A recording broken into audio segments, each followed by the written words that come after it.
আসসালামু আলাইকুম। আজকে আমরা সপ্তম শ্রেণীর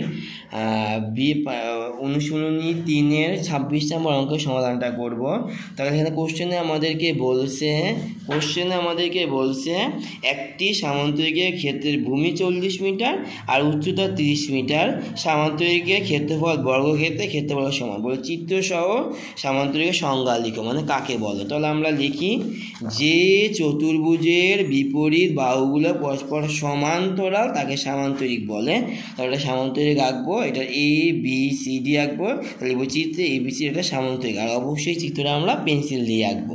হ্যাঁ, এখন খ নম্বর অঙ্কটা দেখি। সামান্তরিক ক্ষেত্রফল বের করতে বল। যেহেতু আমাদের দেওয়া আছে ভূমির ক্ষেত্র 40 মিটার আর উচ্চতা 30 মিটার। তাহলে ক্ষেত্রফল বের করতে লিখবো আমরা দেওয়া আছে সংক্ষিপ্ত দে আ লিখতে পারি। সামান্তরিকের ভূমি 40 মিটার ও উচ্চতা 30 মিটার। আমরা জানি সামান্তরিকের ক্ষেত্রফল ভূমি গুণ উচ্চতা বর্গ একক লিখবো। কি লিখবো আমরা এখানে লিখবো আমরা বর্গ একক লিখবো। এখানে আমরা বর্গ একক লিখবো। তারপর ভূমি 40 আর উচ্চতা হলো যে 30। তাহলে 40 আর 30 গুণ করে বর্গ মিটারে মিটার বর্গ মিটার। তাহলে এই 40কে 30 দ্বারা গুণ করলে 1200 হবে। তাহলে 1200 বর্গ মিটার। তার মানে সামান্তরিকের ক্ষেত্রফল 1200 বর্গ মিটার।